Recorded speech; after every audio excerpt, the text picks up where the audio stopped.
चलिए विद्यार्थियों, आज से पहले के कालांश में हमने व्याकरण का पाठ शब्द शक्ति प्रारंभ किया था। उसमें आप शब्द शक्ति की परिभाषा पढ़ चुके हैं। शब्द शक्ति के 3 भेद होते हैं, उनके बारे में आपको लिखवा चुके हैं। पहला भेद होता है शब्द शक्ति का अभिधा शब्द शक्ति, उसको हम पिछले कालांश में पढ़ चुके हैं। इसके बाद शब्द शक्ति का दूसरा भेद होता है लक्षणा शब्द शक्ति। लक्षणा शब्द शक्ति किसे कहते हैं या लक्षणा शब्द शक्ति की परिभाषा क्या है? जब शब्द के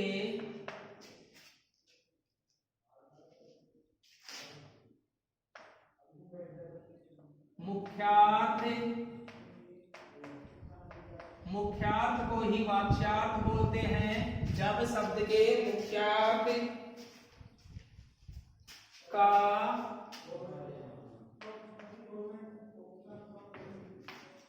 अतिक्रमण जब शब्द के मुख्यार्थ का अतिक्रमण कर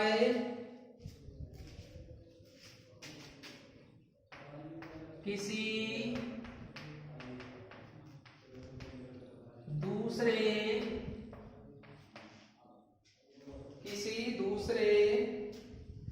अर्थ को ग्रहण किया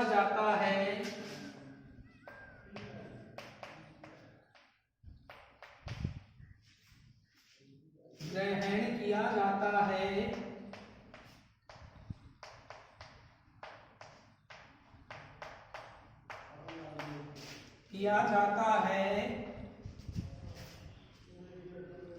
तब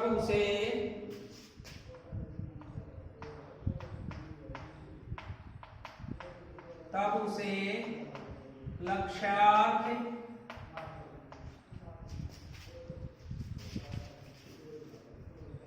कहते हैं।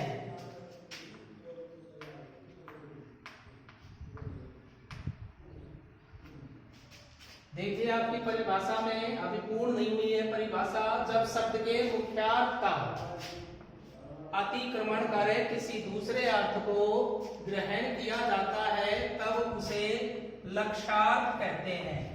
लक्ष्य प्लस अर्थ।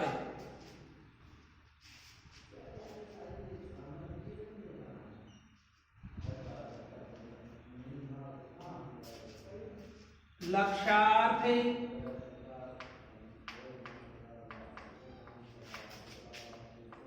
कोष्टक में लक्षण का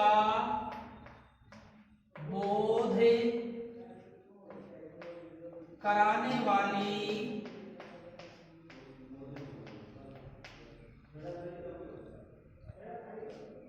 शक्ति को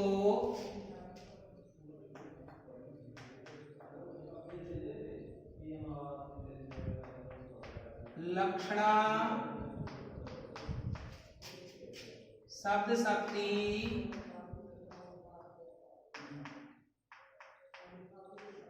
कहते हैं। जब शब्द के मुख्यार्थ का अतिक्रमण कर, यानी कोई भी शब्द है उसके मुख्य अर्थ पर नियंत्रण करके या जबरदस्ती से उस अर्थ को दबा करके किसी दूसरे अर्थ को ग्रहण किया जाता है, उस स्थिति में लक्ष्यार्थ निहित होता है। और लक्ष्यार्थ या लक्षण का बोध कराने वाली शक्ति को ही लक्षणा शब्द शक्ति कहते हैं। जैसे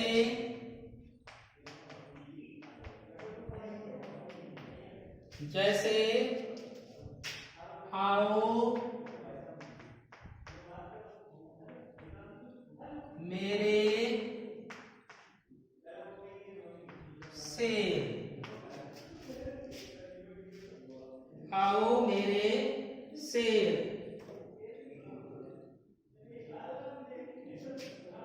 यहां देखिए, शेर शब्द है, इसका मुख्यार्थ होता है सिंह, लेकिन यहां इसका मुख्य अर्थ सिंह नहीं लगा करके लक्षणों के आधार पर इसका या लक्ष्यार्थ के आधार पर इसका अर्थ देखते हैं तो यहाँ पराक्रमी लगाया जाएगा, साहसी लगाया जाएगा, शक्तिशाली लगाया जाएगा, बलवान लगाया जाएगा। इससे शब्द का अर्थ है।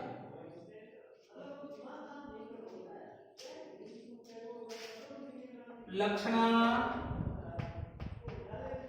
शब्द शक्ति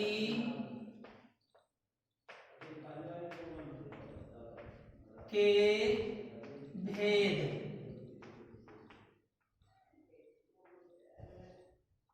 लक्षणा शब्द शक्ति के दो भेद होते हैं।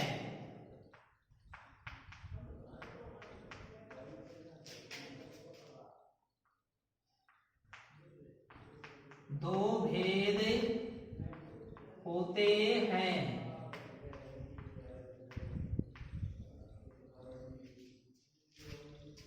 पहला भेद है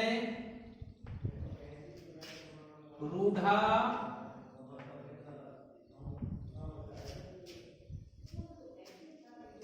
या रूढ़ी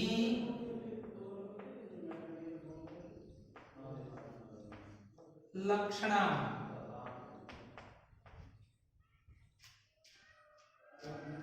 दूसरा भेद है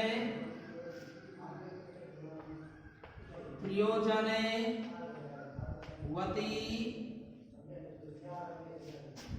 या प्रयोजना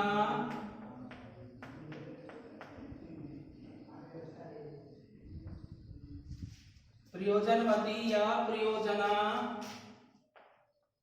लक्षणा।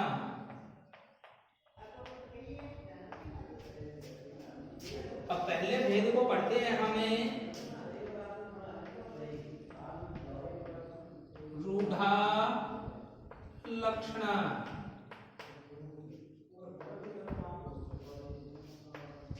देखिए रूढ़ा या रूढ़ी लक्षणा।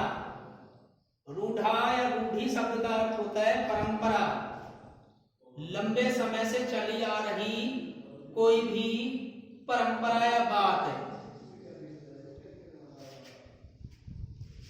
जब किसी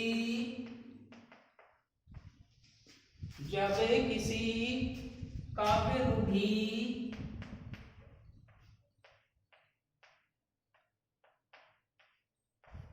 शब्द का अर्थ होता है परंपरा,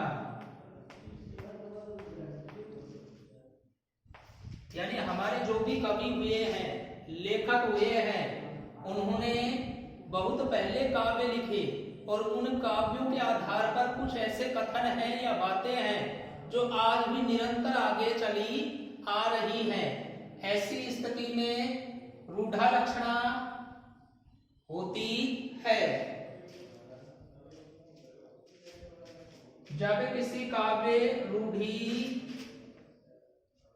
के आधार पर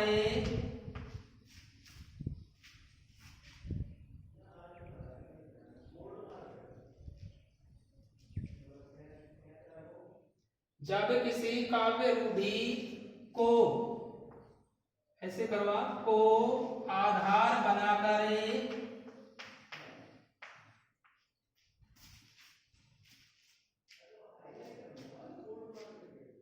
लक्षणा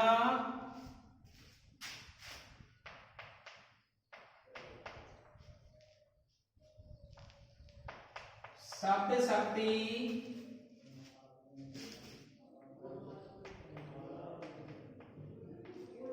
का प्रयोग किया जाता है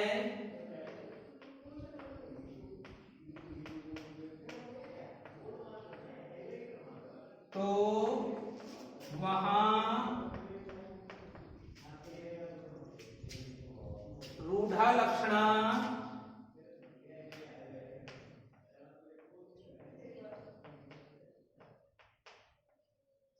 मानी जाती है।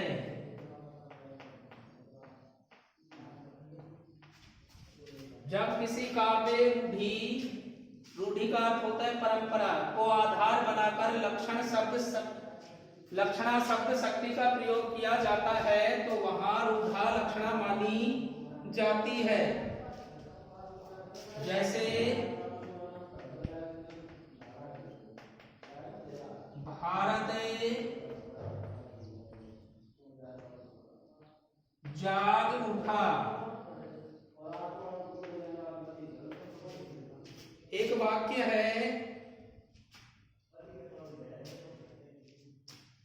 इस वाक्य में भारत शब्द से वक्ता का अभिप्राय है भारत में रहने वाले या भारतीय।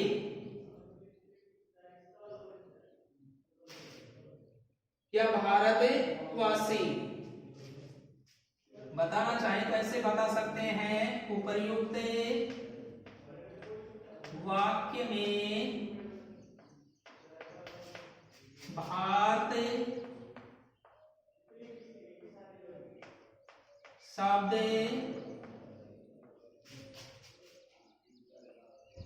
का अर्थ रूढ़ि के आधार पर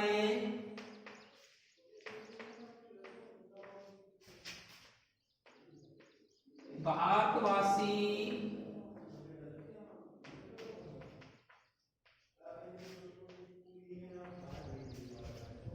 है। यानी परंपरा के आधार पर यहां लक्षण निकल करके आया है कि भारत जाग उठा। भारतीय या भारत में निवास करने वाले व्यक्ति हैं, वो जागृत हो उठे हैं। अन्य उदाहरण देखो,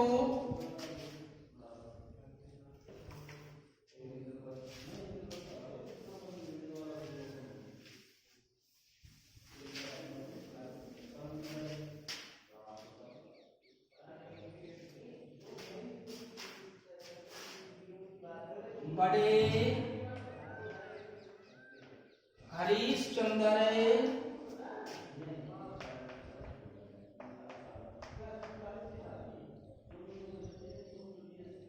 बनते हो।